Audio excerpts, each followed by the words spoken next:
Hello students, welcome to my class. Last video में हमने electric circuit के बारे में डिस्कस किया था, जिसमें से इलेक्ट्रिक करंट का फ्लो होता है। और अगर इलेक्ट्रिक सर्किट आपका स्विच ऑन कंडीशन में है तो जो भी इलेक्ट्रिकल अप्लायंसेस वहां पर होगा, जैसे बल्ब था लास्ट टाइम हमारे इलेक्ट्रिक सर्किट में, अगर वो स्विच ऑन है तो बल्ब जो है वो ऑन हो जाएगा, और अगर स्विच ऑफ है तो बल्ब आपका क्या हो जाएगा, ऑफ हो जाएगा। ठीक है, तो आज हम बात करेंगे इफेक्ट्स ऑफ इलेक्ट्रिक करंट, विद्युत धारा के प्रभाव। तो बेसिकली विद्युत धारा के दो प्रभाव होते हैं, एक होता है विद्युत धारा का तापीय प्रभाव और दूसरा होता है विद्युत धारा का चुंबकीय प्रभाव। First is heating effect of electric current and the second is magnetic effect of electric current. तो जो heating effect of electric current है, आज हम उस टॉपिक को यहाँ पर स्टडी करते हैं। तो जब हम इस टॉपिक को स्टडी करते हैं, heating effect of electric current, विद्युत धारा का तापीय प्रभाव, इसको शुरू करने से पहले आपको अपना उस इलेक्ट्रिक सर्किट को याद करना पड़ेगा जो हमने लास्ट वीडियो में डिस्कस किया था। तो लास्ट वीडियो में हमने एक इस टाइप का कोई इलेक्ट्रिक सर्किट डिस्कस किया था, जिसमें यहाँ पर एक बल्ब लगा हुआ है, यहाँ पर स्विच है और यहाँ पर क्या लगी हुई है, बैटरी। और इन सारी जो भी यहाँ पर एलिमेंट्स हैं, कंपोनेंट्स है इलेक्ट्रिक सर्किट के, इनको हमने किससे ज्वाइन कर दिया है, वायर से ज्वाइन कर दिया है। ठीक है, तो सबसे पहले हम इसको ऑफ कंडीशन में रखते हैं। जब ये ऑफ कंडीशन में है तो क्या बल्ब ग्लो करेगा, नहीं करेगा। ठीक है, तो स्विच ऑफ है तो इलेक्ट्रिक बल्ब जो है ग्लो नहीं करेगा। तो आपको उसको टच करके देखना है कि क्या वो गर्म है, हॉट है या नहीं है। उसके बाद आपको क्या करना है, स्विच को ऑन कंडीशन में लाना है। जब आप इस स्विच को ऑन कंडीशन में लेकर आओगे तो आपको 1 या 2 मिनट तक इसको ऑन कंडीशन में रखना है। जब आप स्विच ऑन करोगे तो आपका बल्ब क्या हो जाएगा, ग्लो करना शुरू कर देगा। ठीक है, जो आपका बल्ब है वो प्रकाश देना शुरू कर देगा। तो आपको 1 मिनट या 2 मिनट तक इसको क्या करना है, स्विच ऑन की कंडीशन में रखना है। उसके बाद आपको इसको क्या कर देना है, वापस से बंद कर देना है। जब आप इसको बंद कर दोगे स्विच को, तो बल्ब भी क्या हो जाएगा, ग्लो करना बंद कर देगा। तब आपको इसको दोबारा से टच करके देखना है। ठीक है, तब आप देखना क्या ये हॉट है या नहीं है, क्या ये गर्म हुआ है या नहीं हुआ है। ठीक है, तो जो भी आप नोटिस करो वो आपको अपने घर पे ही ऐसा छोटा सा इलेक्ट्रिक सर्किट बनाकर देखना है, उसमें ये एक्सपेरिमेंट करके देखना है। जो भी रिजल्ट आपको मिलता है वो आपको कमेंट बॉक्स में नीचे लिखना है। ठीक है, उसके बाद एक और सेकंड एक्सपेरिमेंट हम कर सकते हैं।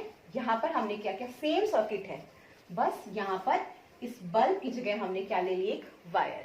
हमने क्या किया, एक बोर्ड लिया, उस बोर्ड के ऊपर 2 कील लगा दी और इन 2 कीलों के बीच में हमने एक तार जोड़ दी, और वो तार किस पदार्थ की बनी हुई है, निक्रोम की बनी हुई है। ठीक है, जब हम स्विच ऑन करेंगे तो पहले तो आप जब इसको स्विच ऑफ कंडीशन में रखना। ठीक है, जब ये स्विच ऑफ कंडीशन में, जब इसका स्विच बंद है, तब इस तार को छूकर देखना। ठीक है, जब आपका स्विच ऑफ कंडीशन में है तब आप इस वायर को टच करके देखना कि ये हॉट है या नहीं है, गर्म है या नहीं है। फिर आप क्या करना, इस स्विच को ऑन कर देना। जब आप स्विच को ऑन करोगे तब आपको कुछ टच नहीं करना है, इसको कुछ सेकंड्स के लिए आपको ऑन कंडीशन में ही रखना है, अप्रोक्सीमेटली 30-40 सेकंड्स के लिए। उसके बाद आपको क्या करना है, इसको स्विच ऑफ कंडीशन में लेकर आना है, इसको बंद कर देना है। उसके बाद 5-6 सेकंड्स का वेट कर लेना। उसके बाद इस निक्रोम वायर को टच करके देखना कि क्या अभी गर्म हुई है या नहीं हुई। ठीक है, तो ये 2 एक्सपेरिमेंट है। अगर आपको निक्रोम वायर मिलती है तो आप इसका एक्सपेरिमेंट घर पे कर सकते हो। अगर निक्रोम वायर नहीं मिलती है तो आप क्या है, इसी एक्सपेरिमेंट को करके देख लेना और इसके रिजल्ट्स मुझे बताना कि आपने वहां पर क्या नोटिस किया। तो मैं इस एक्सपेरिमेंट के बारे में बता देती हूँ कि यहाँ पर होगा क्या। स्विच जब ऑफ कंडीशन में था तब हमने सबसे पहले निक्रोम वायर को टच किया तो वो बिल्कुल भी गर्म नहीं थी। ठीक है, स्विच ऑन करके हमने इसको छोड़ दिया 30-40 सेकंड्स के लिए। उसके बाद हमने इसको स्विच ऑफ कर दिया। फिर 5 और 10 सेकंड्स बाद मैंने इस वायर को टच किया, तो वायर को टच करने के बाद वो वायर जो है कैसी हो जाएगी, हॉट हो जाएगी, गर्म हो जाएगी। ठीक है, इससे क्या पता चला कि जब किसी भी ऑब्जेक्ट में से, ठीक है, किसी भी वायर में से, किसी भी ऑब्जेक्ट में से जब इलेक्ट्रिक करंट फ्लो होता है तो वो ऑब्जेक्ट क्या हो जाता है, हॉट हो जाता है, गर्म हो जाता है। इसी को बोलते हैं heating effect of electric current, कि किसी भी वायर में से इलेक्ट्रिक करंट के फ्लो होने से वो वायर हॉट हो जाती है, हीट हो जाती है। That is known as heating effect of electric current, कि किसी भी तार में से विद्युत धारा के प्रवाहित होते ही वो तार जो है तपने लग जाती है, गर्म हो जाती है, इसीलिए उसको बोलते हैं विद्युत धारा का तापीय प्रभाव। ठीक है, तो जो आपका इलेक्ट्रिक बल्ब है ये विद्युत धारा के तापीय प्रभाव पर ही काम करता है। It works on heating effect of electric current. क्या आप मुझे किसी और एप्लियंस का नाम बता सकते हो जो heating effect of electric current पे काम करता है? एक होता है इलेक्ट्रिक हीटर और दूसरा होता है इलेक्ट्रिक आयरन। अगर आप ढूंढने लगोगे तो आपको और भी बहुत सारे एग्जांपल्स मिल जाएंगे जो आपके heating effect of electric current पर वर्क करते हैं। तो जो इलेक्ट्रिक हीटर होती है और जो आपकी इलेक्ट्रिक आयरन होती है, विद्युत इस्त्री इसको हिंदी में बोलते हैं, और इलेक्ट्रिक हीटर को हिंदी में विद्युत तापक बोलते हैं, अदरवाइज आप इसको विद्युत हीटर भी बोल सकते हो। तो इनमें क्या होता है, इलेक्ट्रिक हीटर और इलेक्ट्रिक आयरन में एक कॉइल्ड वायर होती है। ठीक है, मतलब तारों की एक कुंडली बनी होती है और इसको हम बोलते हैं एलिमेंट। ठीक है, इसको हम बोलते हैं अवयव। तो इसका मैं अभी आपको क्या करती हूँ, एक डायग्राम दिखाती हूँ बुक में कि जो ये कॉइल्ड वायर होती है ये विद्युत इस्त्री या इलेक्ट्रिक हीटर के अंदर किस प्रकार से लगी हुई होती है। यहाँ पर आप एक डायग्राम देख रहे हो बेटा, ये जो डायग्राम है ये इलेक्ट्रिक हीटर का डायग्राम है और इसको आप किस लिए यूज करते हो, कुकिंग के लिए इसको यूज किया जाता है। आपको इसमें एक कॉइल ऑफ वायर दिखाई दे रही है, तार की कुंडली दिखाई देती है।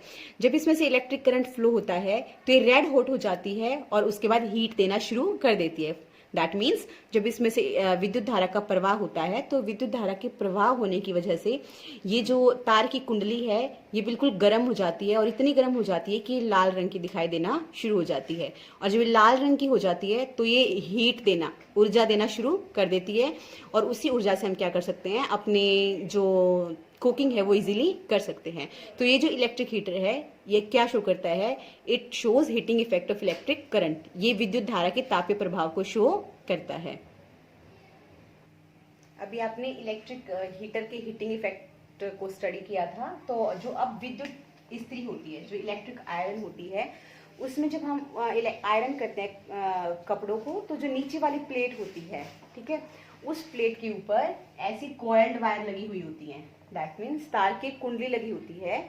जब हम इलेक्ट्रिक आयरन को डायरेक्टली इलेक्ट्रिसिटी के थ्रू कनेक्ट करते हैं, किसी भी इलेक्ट्रिक सोर्स से हम कनेक्ट करते हैं, तो उससे क्या होता है, जब वो स्विच ऑन कंडीशन में होगी तो जो इलेक्ट्रिक आयरन में जो एक कॉइल्ड वायर लगी होती है ये क्या हो जाएगी, रेड हॉट हो जाएगी और हीट देना शुरू कर देगी। मतलब ये लाल रंग की हो जाएगी और ऊष्मा देना शुरू कर देगी।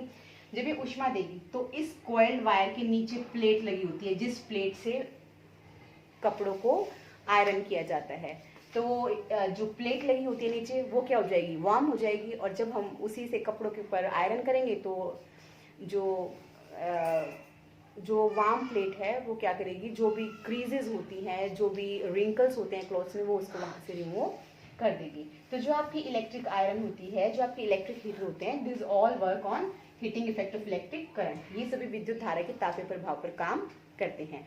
और दूसरी बात ये ध्यान रखना कि किसी भी तार में से जब विद्युत धारा प्रवाहित होती है तो वो गर्म तो हो जाता है, वो हीट भी देता है, लेकिन वो हीट कितनी देगा, ऊष्मा कितनी देगा, वो डिपेंड करता है 3 थिंग्स पे।